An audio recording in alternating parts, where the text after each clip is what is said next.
Tommy Stokey with the Action Network, and I'm joined by Blair Montgomery. And some of you may be watching this saying, who is Blair Montgomery and why do I care about what Blair Montgomery has to say? But we've got a pretty interesting story here. Back-to-back weeks, Blair has hit massive money line parlays. And I know what you're thinking that, okay, money line parlays, sure. But this feels a little different. Okay.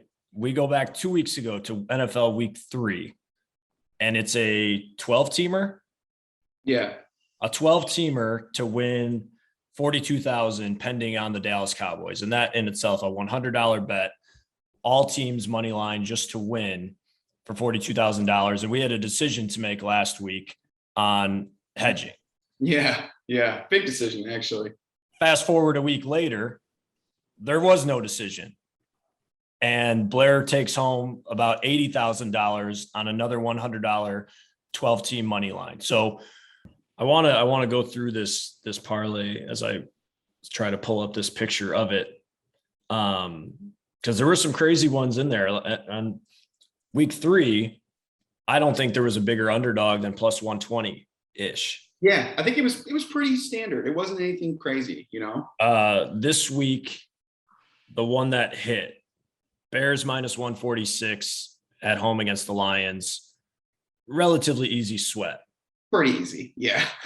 Browns minus 116. They were winning that whole game, but I felt like they were losing the whole game. So that was a tough sweat. One possession game the whole way. We had to watch that one, right? Yeah, that was actually, so it's funny. And we'll get into the different variations of like this parlay that I built. But Vikings was actually one of my more confident picks this past weekend. So that's kind of what makes this even crazier was that, I had some options with Minnesota and I had a couple options with the Browns, and obviously the stars aligned. I think the Vikings are better than people think. They easily could have been 3-0 going into that game. And, the Browns, I think the Browns are missing Landry, and they were down a couple guys. So again, at Minnesota, tough place to play. Like I thought Minnesota would get the job done, and they came out pretty strong, and then they slipped up a little bit, and the Browns defense really, really, really held up. So that was tough. That was a sweat. And it was funny because I had another version of the parlay with Minnesota. It was going well. It was trending very well. So like getting into like late third quarter, early fourth quarter, I was actively rooting for Minnesota.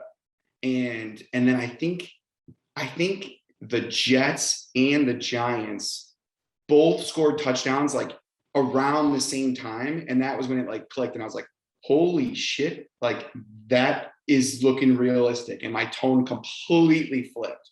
It was wild. So then we've got Cowboys minus 210.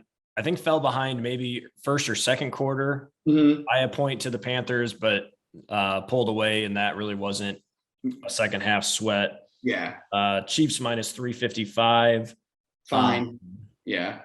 No sweat there.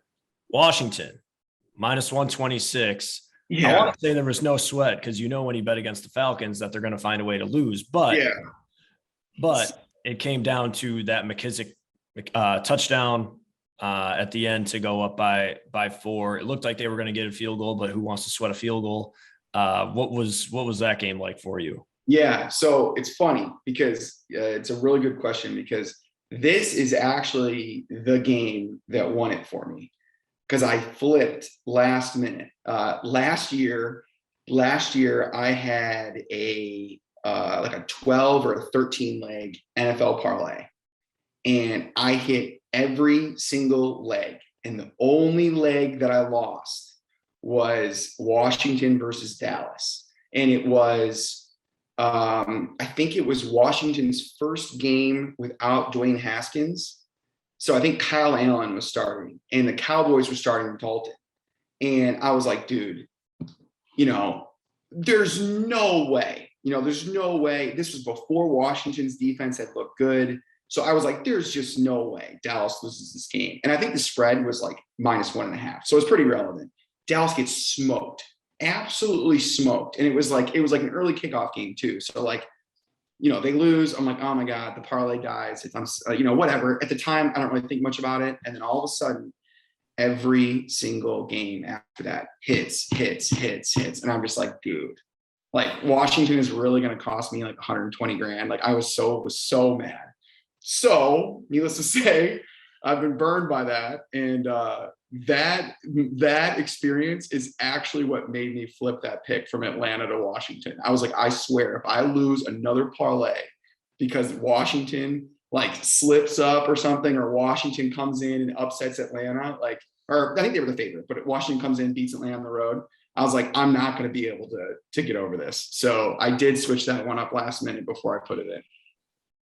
And then the two big ones that jumped this price up big time, I'm sure, the New York parlays, the Jets and the Giants. And the Jets were what I would call a sharp play all week. A lot of the public on the Titans, a lot of dumb Titans fans like myself saw it get down to 5.5 and said there's no way that they're going to lose to the Jets. I think this is getting a little crazy here. And then they did. And then the Giants, Survivor, the Saints were a huge Survivor play, myself included. And they pull it out in overtime. So how do we get the Jets and the Giants in a 12-teamer for $100? That's lighting money on fire, right? Yeah, you'd think. I do, generally speaking, I think a pretty good job of, we talked about this a little bit earlier, but I do a pretty good job of assessing like different scenarios with each team. And you have to keep in mind that this is the NFL. These guys are pros. Like, this isn't college, like, it's not like college where you turn on Alabama and they beat everybody by 40. Like, this is the NFL. Like, everyone is good. Everyone, no matter how much you don't believe that they're good, they are good. And the Jets were in a spot where they looked absolutely terrible the first few weeks. Zach Wilson's throwing picks, all this stuff. But the Titans are one of the weirdest teams. They're so weird. Like, they are insanely good at times, and then they're also insanely bad at times. Like, they could potentially be a Super Bowl contender, and then they lose to the Jets. And I just had a really weird hunch that there was going to be like this. I actually said this to my buddy. I was like, there's like a little New York special going on right now that the Jets are going to pull one out, something dirty, pull one out at home over the Titans. And then I was like, I just don't trust Jameis Winston at all. He looked good in week 1. I don't buy into it. He's super talented, but I don't think the Giants are actually that bad. I'm a big Lions fan. I love Kenny Galladay. They got Kenny Galladay. I think he's one of the best receivers in the league, and he hadn't really gotten anything going yet. It's like, this feels like a time where like the Giants are going to come out, throw a few punches, and we'll see what happens. And it felt like it was going to be like one or the other. Like, everyone hates on the New York teams, with the New York media. And I was just like, I feel like if one is winning, if they're both going to win. And it was a good spot for both of them, quite frankly, playing for their seasons. Can't start 0-4. I think the Giants were also 0-3. Like, there was a must win scenario. Both needed big wins. And I think it was definitely a juicy spot for the Jets in particular. Colts plus 124. That was never really in question. Packers minus 270. That was never really in question. The one thing there was, I feel like the Steelers were another sharp trend play. Mike Tomlin is very good as an underdog. Unfortunately, he's very good as an underdog 5 years ago with Ben Roethlisberger, not Ben Roethlisberger today. Exactly. And then the last two being Tampa Bay minus 290, Chargers minus 176. When that kick hit the post and I knew it was over, I mean, I legit cried. I was so emotional, and it was like a really cool moment. It was just me and my wife, and we, she wasn't recording it or anything, but it was a really cool moment. It kind of felt like the last like 12 years of my life kind of coming full circle. And I knew I had kind of gotten to a point where, I can be debt free and I don't owe anyone anything, which is amazing.